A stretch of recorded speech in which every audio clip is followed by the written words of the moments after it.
Well, that's our focus this morning, and we're joined by Dr. Onuoha Nnachi, who is an energy economist, to shed some light on this matter. Good morning, and thank you for joining us today. Well, this planned unbundling of the NNPC, not the first time that phraseology has been used. I do remember that the former late President Yaradua did say that phraseology was used at that time. But now, this is there's a lot more explanation that the minister has given. They're going to unbundle it into 30 new companies. Well, there'll be many questions. But first and foremost, do you consider this a good move?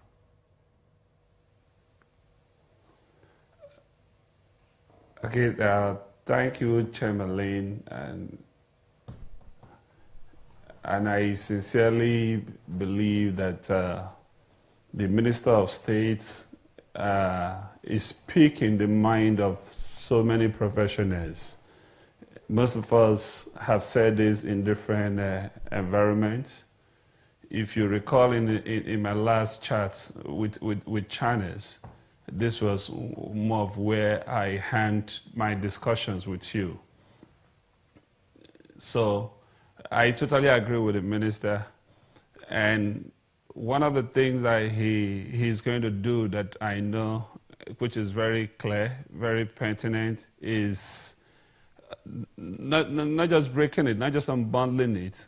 We are going to have 4 or 5 key areas, and within those areas, then you now have these subsidiaries. Today, NNPC as a whole has about 12, 13 subsidiaries in existence. But it's not about the number of subsidiaries you have, but the functionalities of those subsidiaries. So what he's looking at doing is when we take the upstream, we now have a special area dedicated for the upstream activities. You have the midstream activity, you have the downstream activities, then you have the gas debt. So we kind of look forward to let him really unveil it more so that we can extract it better and make more contribution. But from my own opinion, he shouldn't keep it to his chest so much. I think in a situation like this, the need for him to consult and conduct public hearing, public discourse. Just look at what papers that were presented in the last SPE, Society of Petroleum Engineering conference. You will see the knowledge that was evolving from it.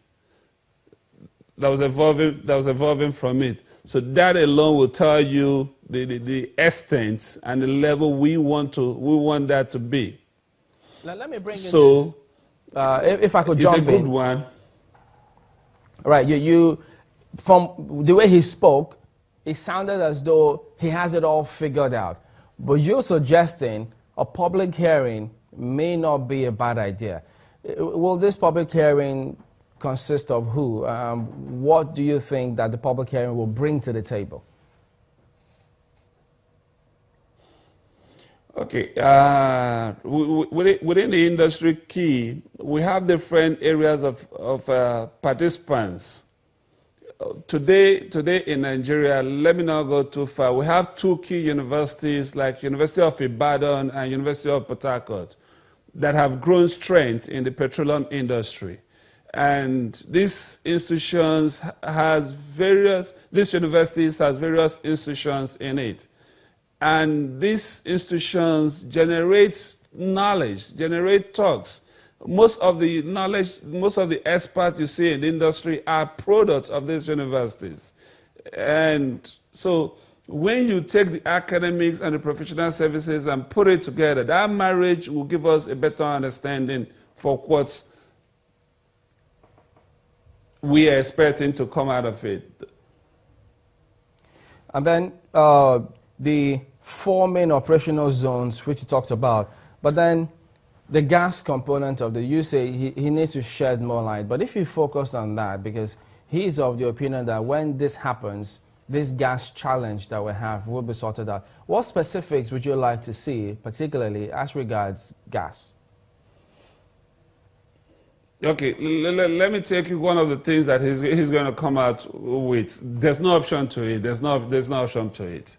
We have Nigerian Gas Company. We have Nigerian Gas Company in existence.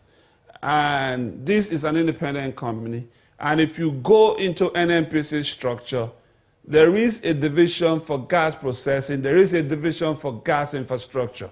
Why do you embed a division for gas processing and gas infrastructure into a policy division when there is an enterprise for that?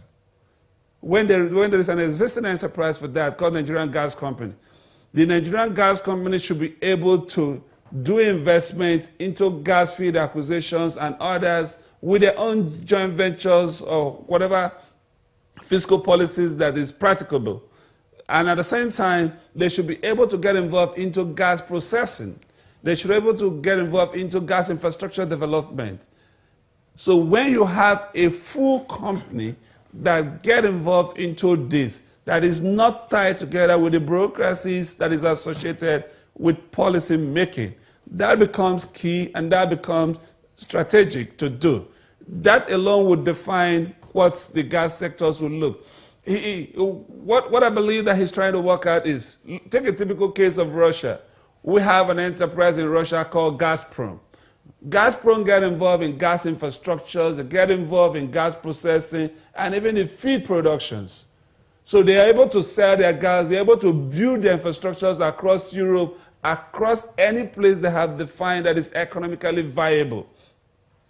So they goes to look for investors to invest money into their business. So they sell the model.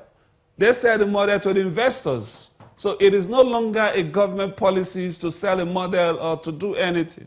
Whoever that is running that division knows that if you don't sell your model to investors, you cannot raise funds.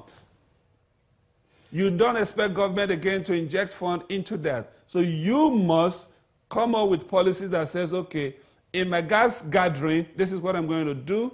In my gas transportation, this is what I'm going to do. In my gas processing infrastructure, this is what I'm going to do. And based on this, it will tell me the volumes of gas I'm getting, what I can sell it, how much I will charge for my transportation. All these economics models will be put together and it becomes a very viable venture and competitive to the world. Unlike what we have now that is somehow. Tell us about what we have now, because one thought that what we have now is sufficient. We have the PPMC, we also have the Nigeria Gas Company, and a couple of other subsidiaries from the NNPC. Aren't they enough? What he's going to do is not a case that they're not enough. It's not being enough, but having the structures that really define how it works. In our last conversation, in my last visit to China, I made one point view. I said, take a typical example of PPMC. PPMC has for pipeline, product pipeline gathering, they involve in product trading, they involve in all kind of other, you can name 4 different activities that are associated with PPMC. These individuals' activities are enterprise of its own. So when you put them together, the full potentials of them can never be exploited, can never be derived. Kachuku is seeing it from the policy end and from a business person who has been there at a global point. This is a young man who controls about 13 countries before joining NNPC to make most of these changes. So it is now that we are beginning to look at it from that economic point. Okay, Dr. Nnachi. And like I said earlier on, when you take it from the gas section, I mentioned to you that within the NNPC, there is a division for gas processing, and there is a division for gas infrastructure. Before now, these two will report to each of these one has a GM, and they will report to a GGM, who now reports to a GED. You know, we used to have a GED for power and gas, which was Dr. Ige. And we have Nigerian Gas Company, which has an MD. So how do we relate that? Dr. Nnachi, if I may come in here, before now, there's been the talk about restructuring the NNPC before the Minister of State made this announcement, if it can be called an announcement. But then it's about the Petroleum Industry Bill, which has that part about breaking down the NNPC. My question will be, going ahead now without the passage of that bill, how would it work in terms of the legal side of this whole structure? Okay. It's good to look at it from different perspectives. Every law that is made in any country has the legal and the administrative parts. The legal part is still intact, but Kachukwu is going ahead to implement the administrative part. The administrative part, which in any way does not contravene any law at any point. But at the same time, most of us has made presentations regarding the PIBs, and we have had it discussed severally. We have to take and understand what led to the PIBs and why we have the PIB, things that need to, the content of the PIB, the powers of the minister in the PIB, and the roles of the community in the PIB. In my own opinion, a very candid opinion, a very, very candid opinion, I've always believed that the PIB we have is too cumbersome to deal with. Each of these sectors, from the upstream, from the midstream, and from the downstream, should be treated independently, not a holistic. When my mentor, Dr. Emmanuel Egboga, came up with the need to draft this PIB, remember what we have today as Ministry of Petroleum never existed before. It used to be Ministry of Energy. But when he was appointed, when he was called upon to advise the then President Obasanjo, he categorically informed Obasanjo that I cannot advise in the total Ministry of Energy. I'm an expert in petroleum. I can only work with this if we have to separate the Ministry of Petroleum and Ministry of Power and break it down from Ministry of Energy. So that was where he started pushing for the PIB. But let me take us to some industry statistics for us to look at. I'll give you about 5 different countries, from Singapore, Saudi Arabia, United Arab Emirates. Go and look at their own petroleum industry bill. It is not holistic. It is not put in one document. The upstream has their document, the downstream has their document, and the midstream has their document. It makes it easy for passage. And I'll tell you, one of the things that have hindered PIB right now to speak is that take PIB deliberation to the Senate. How many committees need to come together to sit? Committee on gas, committee on upstream, committee on downstreams. You need about 6 committees. And for this committee to sit together to discuss, I bet you it has become close to impossible task.